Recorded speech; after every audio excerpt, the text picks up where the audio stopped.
Olá, boa noite. Veja no Brasil TV. Um dos bairros mais famosos da orla do Recife sofre com a insegurança.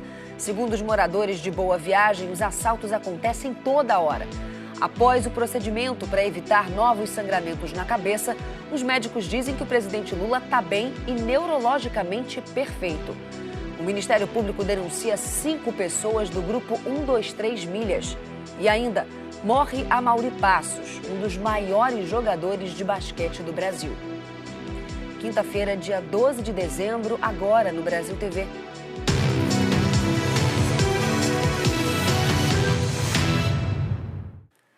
A sensação de insegurança dos moradores de Boa Viagem, na zona sul do Recife, vem aumentando. São muitos casos de assaltos, flagrantes de roubo, perseguição policial, situações de violência que acontecem a qualquer hora do dia em várias áreas do bairro. Essa semana, por exemplo, 2 adolescentes foram vítimas de um assalto. O bandido se dizia policial militar. Rua da Linha, uma das transversais da Avenida Barão de Souza Leão, no bairro de Boa Viagem, no Recife. Daqui você vê o metrô passando pela estação Aeroporto, lugar movimentado, mas que tem sido alvo de assaltos quase todos os dias. Olha este vídeo que recebemos. Isso aconteceu na terça-feira. O bandido está de moto. Ele aborda 2 rapazes que estão a pé. Ele saca a arma e aponta em direção aos jovens. O ladrão rouba os colares de prata, a camisa e o celular deles. Pouco depois, o bandido foge. Ele abordou a gente dizendo que era policial e mandou a gente parar na parede, botar a mão na cabeça e disse: essa cola de maluqueira aí, bora, tira do pescoço. Pegou o relógio do meu amigo, levou a camisa da gente e depois pegou o telefone do meu amigo. Ficou o tempo todo falando para a população assim: não precisa se prometer não que eu sou policial, aqui é só uma abordagem de rotina. Eu fiquei nervoso porque, querendo ou não sabia que ia acontecer uma coisa dessa, né? Ficou eu e meu amigo, ele levou as coisas da gente e ficou tratando a gente com ignorância. A mulher que aparece nas imagens do vídeo é Dona Lucineide. Ela mora em frente ao local onde o bandido roubou os adolescentes. Ele também lhe ameaçou, falou alguma coisa? Não, ele só mostrou a arma. Mostrava a arma e disse: fica na tua, fica na de vocês, que isso aqui é uma operação que eu estou fazendo. Você se preocupa, você tem um comércio aqui, né? Um salão de cabeleireiro. Isso, me preocupo. Principalmente final de ano, onde os próprios bandidos, né, faz questão de estar dando, como eles dizem, né, o 13º deles, né? Então a gente se preocupa, sim. E aqui não tem aquela história que os moradores não prestam queixa. A gente foi na delegacia da Polícia Civil, ali em Boa Viagem, e a gente prestou uma queixa, fez o boletim de ocorrência lá, o BO na delegacia. Dona Lenira também mora na Rua da Linha. Ela disse que os moradores, por conta própria, colocaram várias câmeras de segurança na área. Mas os bandidos não ligam para isso. Respeita não. Tanto vai ser comprado como do Estado. Eles não respeitam nada. A senhora tem medo de à noite passar por aqui? Tem. Não sai à noite. Sai até às 6 horas entra para dentro, acabou. Qual é a segurança que a gente tem? A segurança da gente que é? A polícia. Cadê, meu filho? Ela passa aqui de moto ou de carro? Às vezes é que quando acontece qualquer coisa aí para cima, aí eles passam aqui, vai-se embora. E aqui fica a ação dos bandidos, né, meu filho? Dona Maria da Conceição está desempregada. Os bandidos já entraram na casa dela 2 vezes nos últimos 6 meses. Abriu mesmo aqui, entrou lá atrás e fez a limpa. Entrou além da minha casa, entrou nessa também, levou o tapete da vizinha, negócio de cortar cerâmica, que eu não sei qual é o nome da ferramenta, o meu bujão de gás, 2 bujão de gás e meu carro de mão. Já aconteceu muitas coisas aqui e a gente adicionar a polícia e não chegar. Se acontecer de morte, aí vem. Se não, não vem. É um descaso, né? A gente ficar passando pela situação o tempo todo. A gente que mora aqui, tem comércio, é o tempo todo esse medo de ser assaltado. Aí passa uma moto, a gente fica com medo, passa um carro também. É constante, é carro sendo assaltado. Às vezes um pai de aluno vem trazer aluno aqui, é assaltado também, morador. É sempre assim, a gente chama a polícia, eles não vêm. Desde ontem, a TV Globo Recife convida representantes da Polícia Civil e Militar de Pernambuco para participarem da reportagem e falarem sobre o policiamento e as investigações de crimes em Boa Viagem. Mas não houve qualquer resposta até o momento. Em São Paulo, são os moradores da capital que andam preocupados com a onda de roubos violentos. Ontem à noite, um jovem de 27 anos foi baleado por ladrões. Isso aconteceu no bairro Rio Pequeno, na Zona Oeste. Os bandidos levaram o celular dele e ainda deram 3 tiros. O relógio registrava às 7h10 da noite de ontem. Luan Martins da Silva aparece descendo a Avenida Domênico Martinelli, no Rio Pequeno, Zona Oeste. Ele está de regata preta, tinha ido para a academia e voltava para casa.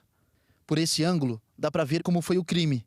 Enquanto Luan desce a rua, 2 ladrões em 2 motos passam e o abordam. Eles querem o celular. Luan entrega. E mesmo assim, é baleado 3 vezes. No peito, no braço e na cabeça. O jovem foi socorrido pelos vizinhos. Esse homem ajudou. Ele não quer mostrar o rosto porque tem medo. Eu vi os disparos, eu desci correndo aqui para ver se podia fazer alguma coisa. Aí já tinha a nossa vizinha enfermeira que já estava atendendo ele.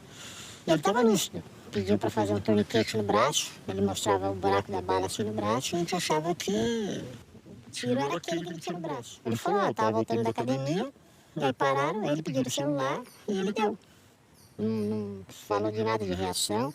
Luan foi levado para um hospital da região. Fez esse raio-x. Dá para ver onde levou um dos tiros. Depois, ele foi transferido para o Hospital das Clínicas. O jovem de 27 anos é mais uma vítima de tentativa de latrocínio na cidade. Nesse ano, até outubro, a polícia registrou 44 vezes esse tipo de crime na capital. No ano passado inteiro, foram 43. O latrocínio, na verdade, o que ele é? Ele é um roubo seguido de morte. Eu tenho que imaginar as formas de evitar situações de roubo, porque o roubo é o grande guarda-chuva, e a morte, no caso do latrocínio, é só uma decorrência desse roubo e nada mais do que isso. Em toda a cidade, se tornou comum ver imagens de roubos com violência. Essa sequência mostra 2 assaltos em 2 ruas próximas, no Capão Redondo, na Zona Sul, na semana passada. O ladrão em uma moto quer o celular, carteira e a aliança. Aponta a arma para o rosto das vítimas. Cena parecida no bairro vizinho, arma na cabeça. A vítima entrega tudo. Fica o trauma. Hoje de manhã, na Vila Mascote, Zona Sul, 2 ladrões em uma moto roubaram uma mulher que estava com um cachorro na calçada. Minutos depois, na rua de trás, os mesmos bandidos assaltaram o segurança e uma mulher que estavam na porta de uma escola infantil. Essa mulher vive no Rio Pequeno, perto de onde Luan foi baleado ontem.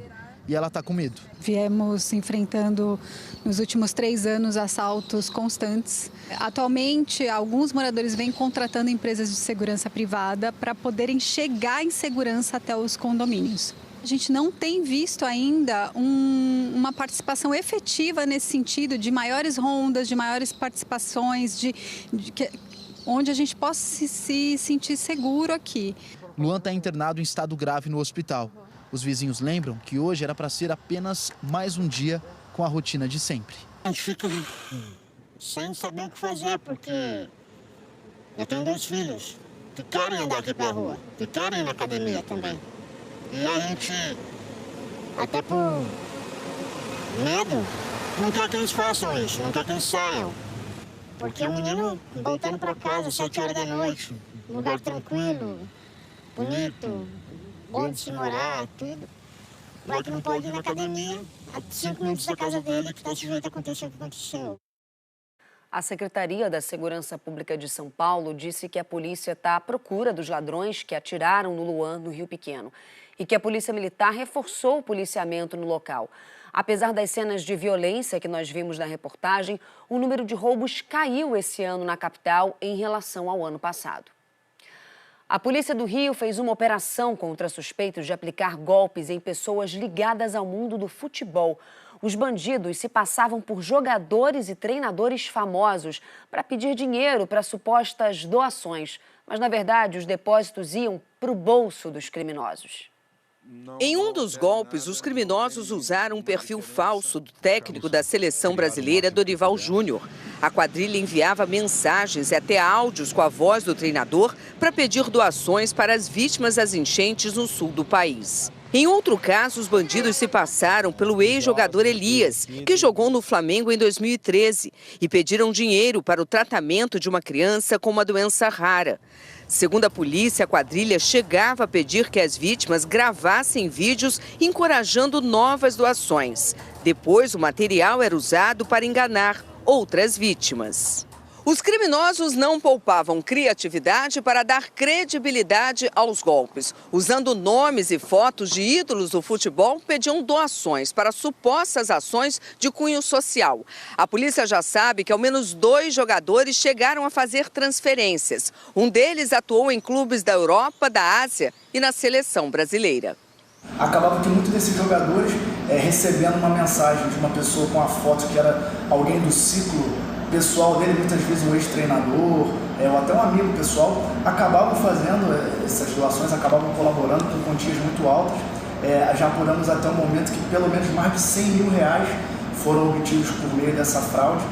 Os agentes foram hoje à cidade de Itaperuna, no noroeste fluminense, para cumprir 3 mandados de busca e apreensão em 7 endereços. É lá que mora Lucas de Oliveira Eduardo, apontado como chefe do esquema. Ele foi preso em flagrante hoje, tentando aplicar novos golpes. Lucas já era investigado por crimes de estelionato.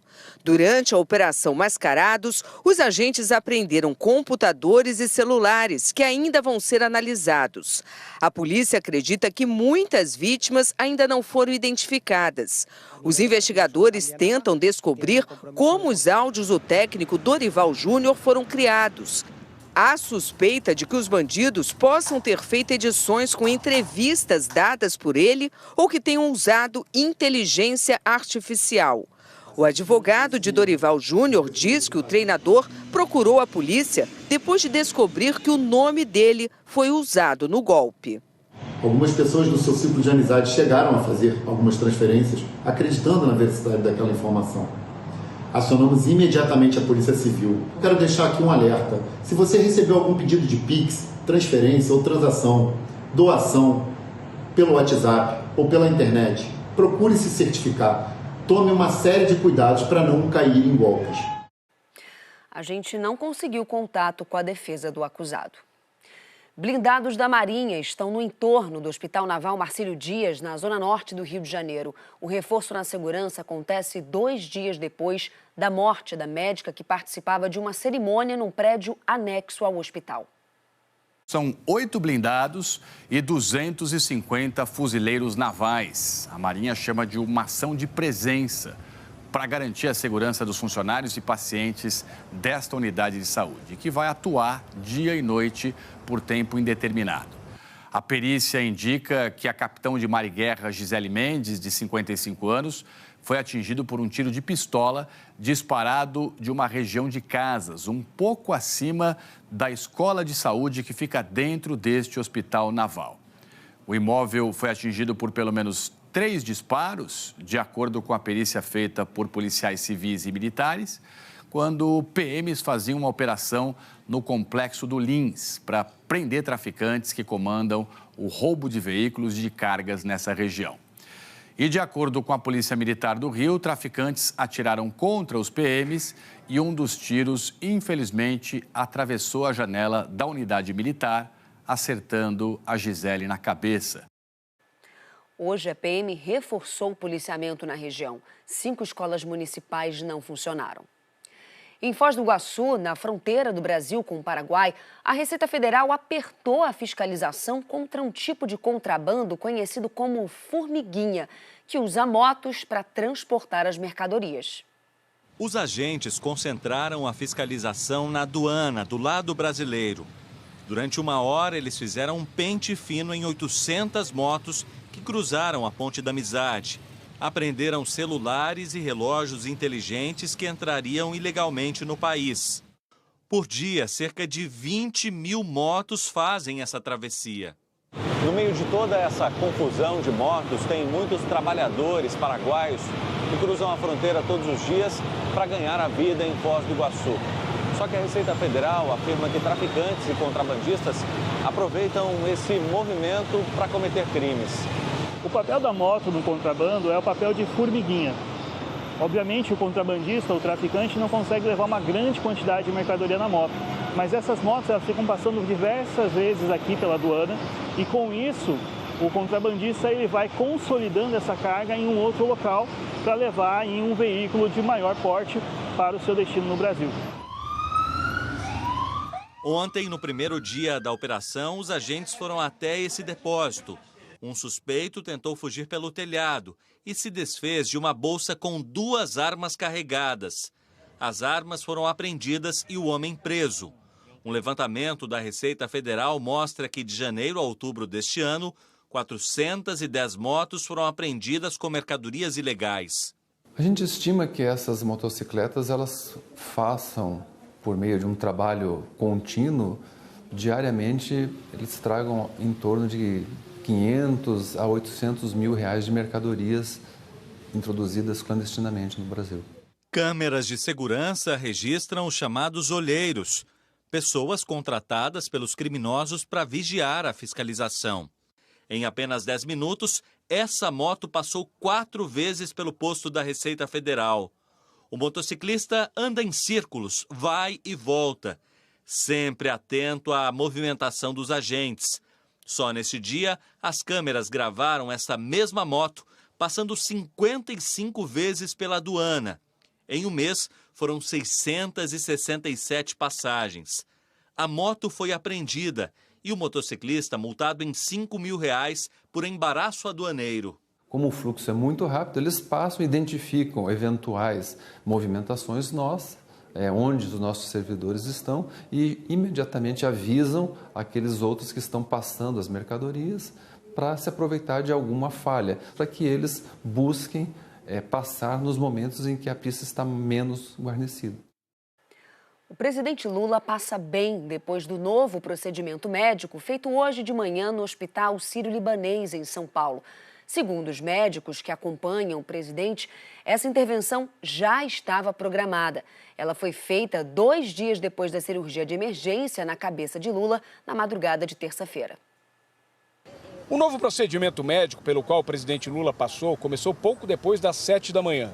Às 8h30, o médico Roberto Calil Filho disse que tudo tinha corrido bem e que o presidente retornaria para o leito na UTI. Começou às 7h10 da manhã, 7h15. Acabou de acabar o procedimento, foi com sucesso, conseguiu embolizar aquela artéria. O presidente está acordado, conversando, acabou o procedimento. Ontem, os médicos do presidente Lula anunciaram que hoje ele passaria por uma complementação de cirurgia com procedimento endovascular, uma embolização de artéria meníngea média. O presidente Lula passou por uma cirurgia de emergência na terça-feira de madrugada em São Paulo. Foi depois que ele sentiu dores na cabeça, provocadas por um sangramento, consequência de uma queda que Lula sofreu em outubro, quando bateu a cabeça no banheiro no Palácio da Alvorada. No procedimento de terça, chamado de trepanação, os médicos retiraram o sangue que se acumulou dentro de uma cápsula de 3 centímetros, entre o osso e uma das membranas que formam as meninges, a camada dura mater. Os cirurgiões fizeram 2 pequenas perfurações e lavaram a área com soro. Depois colocaram um dreno para remover o líquido acumulado na cápsula que pressionava o crânio e provocava dores, mas sem afetar o cérebro. Hoje, na etapa complementar, a equipe fez uma embolização. Nesse tipo de procedimento, um catéter, que é um tubo longo e fino, é introduzido pela artéria femoral na perna e que chega até a entrada da artéria da meninge na cabeça.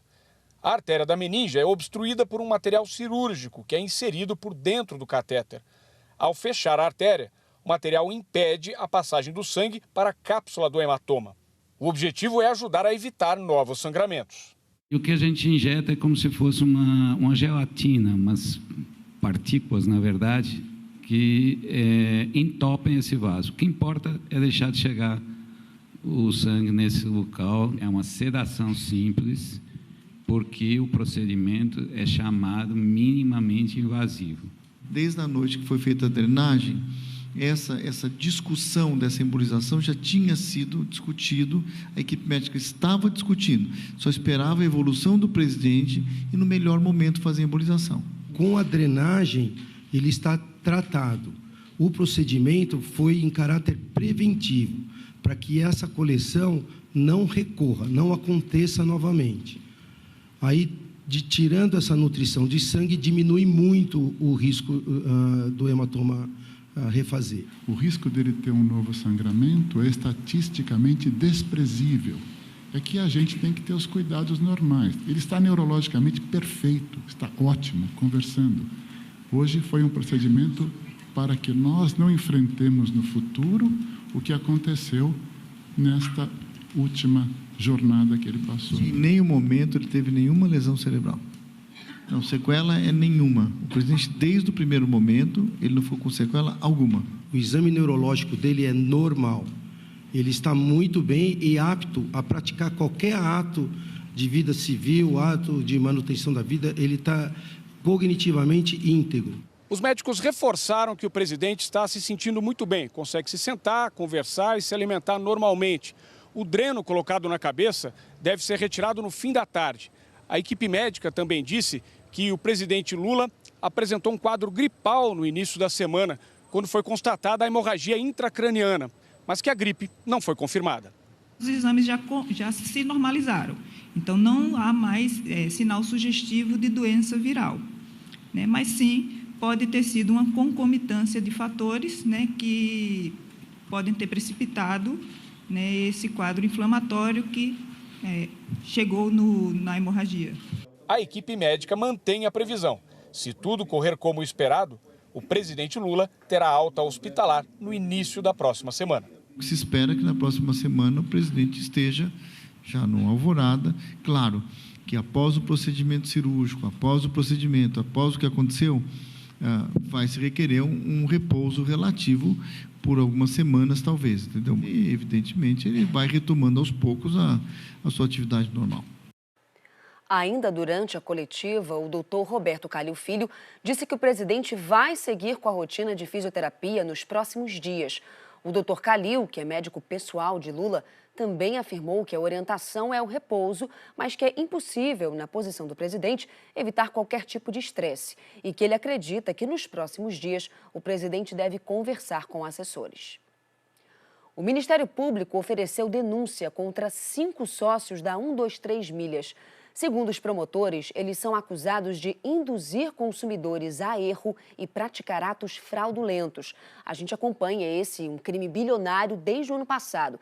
Centenas de clientes foram prejudicados com o cancelamento de pacotes de viagens feito pela empresa.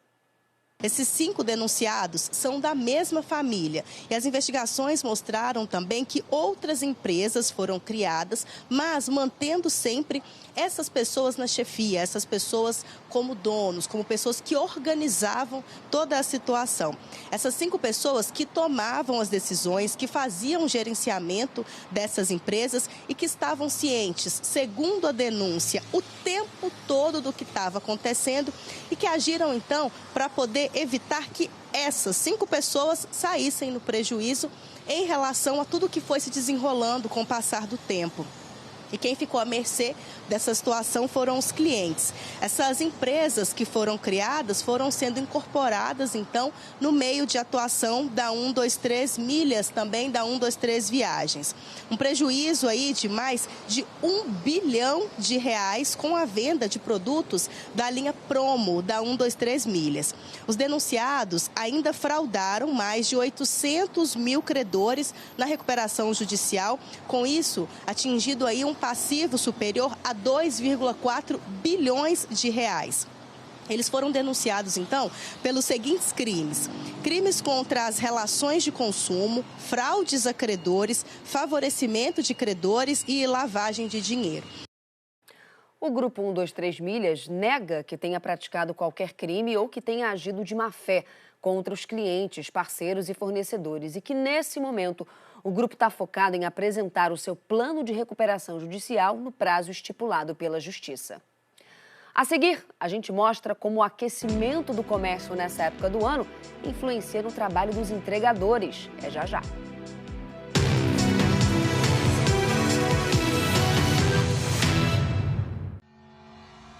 Quem será esse homem disposto a investir nos sonhos? Madá nem imagina que Osmar é o misterioso patrocinador do Dragão Suburbano. Eu queria aproveitar que a gente vai conhecer, né, o tal benfeitor, o patrocinador do Dragão Suburbano, E aí ver se ele não tem interesse em investir no meu negócio, né? Num projeto de uma loja de pega-e-montes. E ó, tem tudo pra rolar. Hoje... Tô doida pra conhecer esse santo homem. Volta por cima. Hoje é um novo dia, de um novo tempo que começou.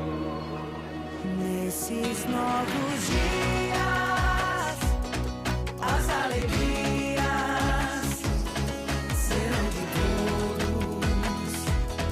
É só querer. Todos nossos sonhos serão verdade.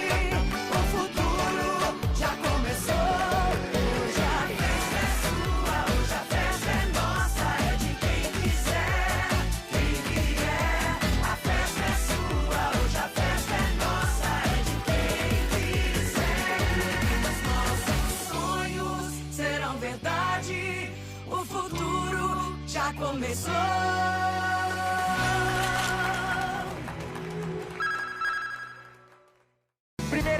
É diversão sem freio. Tá inacreditável isso aqui. Isso tá maravilhoso. 3, 2, 1 e voz do dia. É agito fora de controle. Leon, você tá grande de tanto treinar. O que você tem de peito eu tenho de conta pra pagar. É surra de animação. Eu quero ler na minha Silverado. Esse é o nosso pacto de diversão do sábado à tarde. Alegria define. Seja você quem for, como for, da onde for, aqui é a sua casa. Bora cancelar o tédio? Senhoras e senhores, chegamos. Tarde de sábado na Globola. Vocês que fazem parte dessa massa. Todo mundo tá convidado para curtir as mionzeiras. Caldeirão com Mion, o sábado é todo de festa. Vamos logo, sobe o som. Principalmente você. Seja bem-vindo ao mundo de Caldeirão. Tchau, o que foi? O seu câncer pode ter voltado. Eu tô com medo. Seria muito difícil perder o meu pai logo agora que eu tô prestes a virar um. Faz o exame por mim. Hoje, depois de Rota Dourada. Tem uma mancha no seu cérebro. The Good Doctor, o bom doutor. Ser diferente é o que faz dele um médico genial.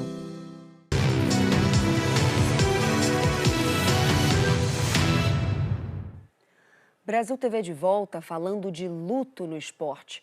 Morreu hoje em São Paulo um dos maiores nomes do basquete brasileiro e mundial, Amaury Passos. Quando falamos de atletas completos, o nome de Amaury Passos não pode faltar na lista. Dentro da quadra de basquete, ele cumpriu todas as funções com maestria. Jogava de ala, armador e pivô. Pela seleção, foi eleito o melhor jogador de 2 campeonatos mundiais diferentes e jogando em posições diferentes. Em ambos os casos, também foi campeão. Em 1959, em Santiago, no Chile, e 4 anos depois, em 1963, no Rio de Janeiro. Foi também o primeiro brasileiro a entrar para o Hall da Fama da FIBA, a Federação Internacional de Basquete. Mas as medalhas que mais traziam orgulho para Amaury não eram douradas. Eu sempre dei mais valor às medalhas olímpicas. Porque foi mais difícil de conquistar. Porque era mais difícil. Foram 2 medalhas olímpicas de bronze, em Roma, 1960, e Tóquio, em 1964, o único pódio brasileiro daquela edição. O jornal Hoje foi recebido pelo Amaury no escritório dele em São Paulo, em 2021. Na época, contamos a história de quando a filha dele, a Cláudia, criou uma réplica da medalha de Tóquio para presentear o pai. A original foi roubada por ladrões que invadiram a casa da família. Uma pessoa tão doce quanto competente. A lista de conquistas de Amaury vai longe. Jogou profissionalmente por 3 clubes de São Paulo, Tietê, Sírio e Corinthians, onde se aposentou. Em outubro deste ano, Amaury foi eternizado na sede do seu último clube com um busto. Amaury Passos morreu ao lado da família no dia seguinte ao seu aniversário de 89 anos. O presidente da Confederação Brasileira de Basquete, Gui Peixoto Júnior, lamentou a morte do ídolo. Disse em nota que Amaury foi um gigante, um homem na vida e uma lenda no basquete. E completou dizendo que o legado dele é eterno e suas histórias e feitos serão lembrados por gerações. Nosso carinho e sentimentos para a família do Amaury. Fim de ano é correria para todo mundo, né, gente? De um lado, tem gente querendo adiantar as compras dos ingredientes da ceia de Natal, os presentes da família, dos amigos. Do outro, tem os entregadores que estão ali se desdobrando para dar conta de tanta encomenda. É sobre duas rodas que Fabiano garante o sustento da família há 20 anos. Ele trabalha com teleentregas. É uma época boa, né? Aumenta bastante o serviço. Com todos os compromissos de fim de ano, muita gente prefere a praticidade de fazer compras sem sair de casa. É comodidade para o consumidor e aumento na renda dos entregadores. O cliente ele não tem tempo, né? E geralmente as pessoas estão optando por fazer esse tipo de pedido online. Já contratei também motoboy, bem mais prático para a gente. Eu peço para entregar na minha casa e é ótimo, né? É uma praticidade muito grande para a gente. Ajuda muito, né? Nesta ótica, o Luciano contrata um motoboy de confiança. O cuidado com o produto durante o trajeto é fundamental para o sucesso da empresa dele e a satisfação do cliente. A embalagem não pode ser amassada, não pode ser prensada, tem que chegar intacta lá, para não ter problema algum. A expectativa é alta para as 2 próximas semanas. Além das compras, tem também os brindes, lembrancinhas que as empresas entregam. Tudo ajuda na demanda. Entrega muito presente, né? Muito amigo oculto. Então, acaba assim, entregando mais calçados, semijoias, cosméticos também. E os entregadores levam de tudo. Nessa época, uma tradição de fim de ano são as cestas natalinas. Elas aquecem o setor e animam ainda mais quem recebe. Uma caixa decorada e repleta de produtos típicos do Natal. Quem não gostaria? Quem não, né? Sair da empresa com uma caixona toda recheada de um monte de coisa. Quem não quer ganhar, né? Nesse final de ano. É uma tradição. As cestas natalinas ganham destaque na entrada da loja. Nesta de atacado, são pelo menos 6 tipos, que podem ter até 40 itens. Da mais simples à sofisticada, com panetone de pistache, geleia e batata chips. E podem custar de cerca de R$50 até R$800. Esse galpão foi reservado apenas para a montagem delas. Muita empresa presenteia o funcionário e ela fecha acordo com a gente. Então a gente tem uma produção, então a gente faz contratações de novas pessoas que ficam focados nas cestas, tem toda uma rotina só para montagem de cestas. Tem que ter agilidade, atenção e Jurandir se identificou com tudo isso. São produzidas, em média, 600 cestas natalinas por dia. Para mim está sendo muito gratificante, né? Eu estou gostando muito, né? É uma nova realidade, nova experiência, enfim, tudo de bom. É uma época que toca o coração das pessoas. Nesta empresa, que trabalha somente com a produção das cestas básicas, de outubro até agora, 90% das encomendas foram para ajudar o próximo. Marcelo é empresário e fica impressionado como a empresa ganha novos clientes nesta época. Faz bem para quem recebe e gera lucro para ele. Ver que as famílias e as pessoas estão cada vez mais dedicadas a ajudar os próximos. Fica muito feliz com essa busca, essa procura, e a gente se prepara cada vez mais para atender essas pessoas que realmente pensam em ajudar o próximo sem olhar quem. Diego é motorista e vai fazer essa entrega para lá de especial. A gente trabalhando todos os anos, né? E contribuir com isso. São o que eles podem agradecer a gente fazendo esse brinde para a gente aí. O Brasil TV fica por aqui. Outras notícias você vê no Jornal Nacional às 8h30 da noite, hora de Brasília. Uma ótima noite para você. Até amanhã. Tchau, tchau.